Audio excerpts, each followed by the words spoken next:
Imamat pasal 25. Tahun Sabat dan Tahun Yobel. Tuhan berfirman kepada Musa di Gunung Sinai, "Berbicaralah kepada orang Israel dan katakan kepada mereka, apabila kamu telah masuk ke negeri yang akan kuberikan kepadamu, maka tanah itu harus mendapat perhentian sebagai sabat bagi Tuhan.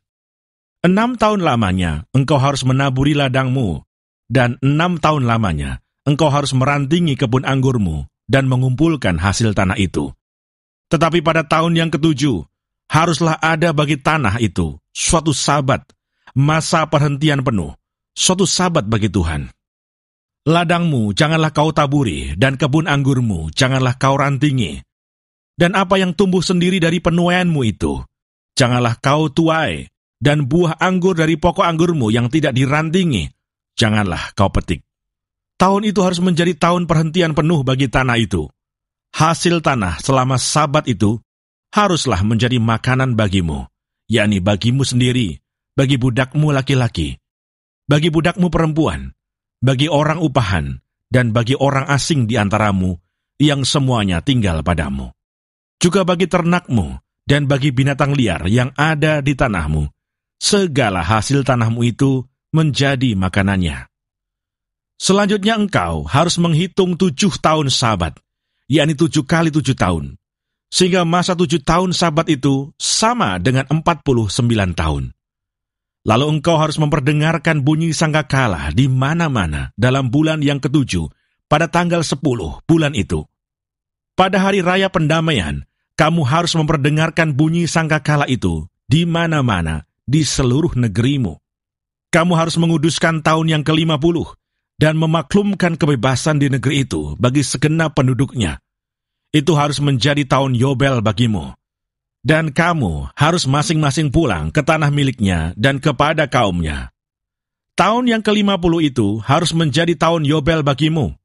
Jangan kamu menabur. Dan apa yang tumbuh sendiri dalam tahun itu, jangan kamu tuai. Dan pokok anggur yang tidak dirantingi, jangan kamu petik buahnya. Karena tahun itu adalah tahun Yobel, haruslah itu kudus bagimu. Hasil tahun itu yang hendak kamu makan, harus diambil dari ladang. Dalam tahun Yobel itu, kamu harus masing-masing pulang ke tanah miliknya. Apabila kamu menjual sesuatu kepada sesamamu, atau membeli daripadanya, janganlah kamu merugikan satu sama lain. Apabila engkau membeli dari sesamamu, haruslah menurut jumlah tahun, sesudah tahun Yobel, dan apabila ia menjual kepadamu, haruslah menurut jumlah tahun panen. Makin besar jumlah tahun itu, makin besarlah pembeliannya, dan makin kecil jumlah tahun itu, makin kecillah pembeliannya, karena jumlah panenlah yang dijualnya kepadamu. Janganlah kamu merugikan satu sama lain, tetapi engkau harus takut akan Allahmu, sebab akulah Tuhan Allahmu. Demikianlah kamu harus melakukan ketetapanku dan tetap berpegang pada peraturanku serta melakukannya. Maka kamu akan diam di tanahmu dengan aman tentram.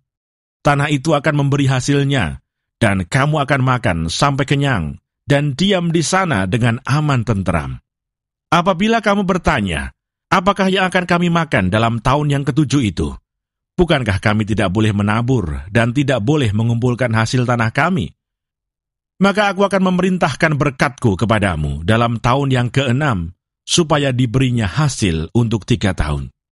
Dalam tahun yang ke-8, kamu akan menabur, tetapi kamu akan makan dari hasil yang lama sampai kepada tahun yang ke-9, sampai masuk hasilnya, kamu akan memakan yang lama. Penebusan tanah. Tanah jangan dijual mutlak, karena akulah pemilik tanah itu. Sedang kamu adalah orang asing dan pendatang bagiku. Di seluruh tanah milikmu, haruslah kamu memberi hak menebus tanah. Apabila saudaramu jatuh miskin, sehingga harus menjual sebagian dari miliknya, maka seorang kaumnya yang berhak menebus, yakni kaumnya yang terdekat harus datang dan menebus yang telah dijual saudaranya itu. Apabila seseorang tidak mempunyai penebus, tetapi kemudian ia mampu, sehingga didapatnya yang perlu untuk menebus miliknya itu, maka ia harus memasukkan tahun-tahun sesudah penjualannya itu dalam perhitungan, dan kelebihannya haruslah dikembalikannya kepada orang yang membeli daripadanya, supaya ia boleh pulang ke tanah miliknya. Tetapi jikalau ia tidak mampu untuk mengembalikannya kepadanya, maka yang telah dijualnya itu tetap di tangan orang yang membelinya sampai kepada tahun Yobel. Dalam tahun Yobel, tanah itu akan bebas, dan orang itu boleh pulang ke tanah miliknya. Penebusan rumah. Apabila seseorang menjual rumah tempat tinggal di suatu kota yang berpagar tembok, maka hak menebus hanya berlaku selama setahun mulai dari hasil penjualannya. Hak menebus berlaku hanya 1 tahun. Tetapi jikalau rumah itu tidak ditebus dalam jangka waktu setahun itu, rumah itu secara mutlak menjadi milik si pembeli turun-temurun. Dalam tahun Yobel, rumah itu tidaklah bebas. Tetapi rumah-rumah di desa-desa yang tidak dikelilingi pagar tembok haruslah dianggap sama dengan ladang-ladang di negeri itu. Atasnya harus ada hak menebus, dan dalam tahun Yobel, rumah itu harus bebas. Mengenai rumah-rumah di kota-kota orang Lewi, hak menebus rumah-rumah itu ada pada orang-orang Lewi untuk selama-lamanya. Sekalipun dari antara orang Lewi yang melakukan penebusan, tetapi rumah yang terjual di kota miliknya itu haruslah bebas dalam tahun Yobel. Karena segala rumah di kota-kota orang Lewi adalah milik mereka masing-masing di tengah-tengah orang Israel. Dan padang pengembalaan sekitar kota-kota mereka janganlah dijual, karena itu milik mereka untuk selama-lamanya. Perlakuan terhadap orang miskin. Apabila saudaramu jatuh miskin, sehingga tidak sanggup bertahan di antaramu, maka engkau harus menyokong dia sebagai orang asing dan pendatang, supaya ia dapat hidup di antaramu. Janganlah engkau mengambil bunga uang atau riba daripadanya, melainkan engkau harus takut akan Allahmu, supaya saudaramu dapat hidup di antaramu. Janganlah engkau memberi uangmu kepadanya dengan meminta bunga, juga makananmu janganlah kau berikan dengan meminta riba. Akulah Tuhan Allahmu, yang membawa kamu keluar dari tanah Mesir, untuk memberikan kepadamu tanah Kanaan, supaya aku menjadi Allahmu. Apabila saudaramu jatuh miskin di antaramu, sehingga menyerahkan dirinya kepadamu, maka janganlah memperbudak dia.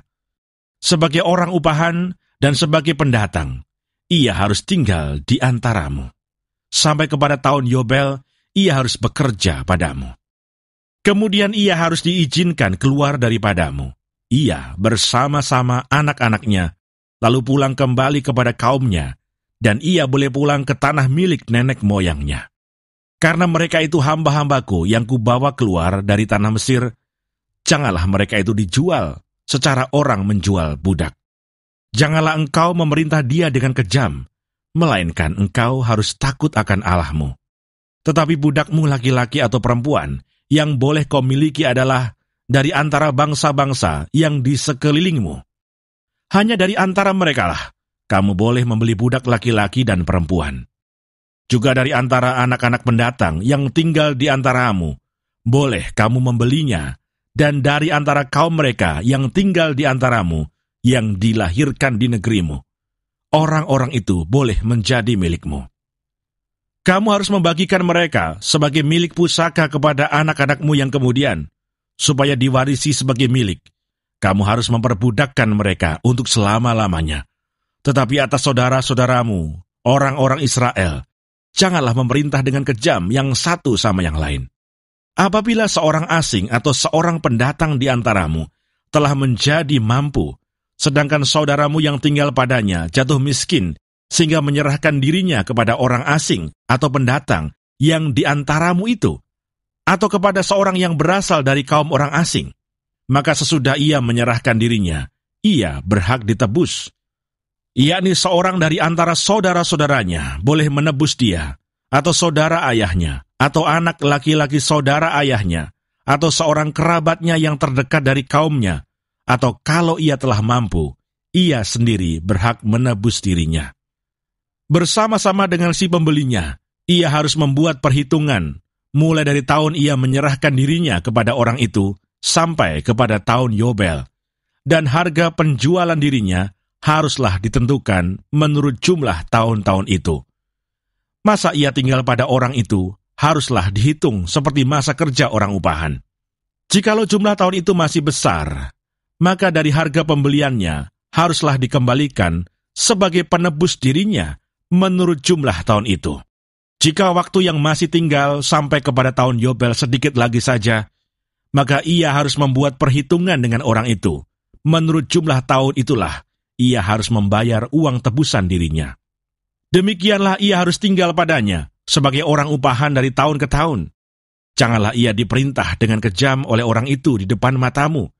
Tetapi jikalau ia tidak ditebus dengan cara demikian, maka ia harus diizinkan keluar dalam tahun Yobel. Ia bersama-sama anak-anaknya. Karena padakulah orang Israel menjadi hamba. Mereka itu adalah hamba-hambaku yang kubawa keluar dari tanah Mesir. Akulah Tuhan Allahmu.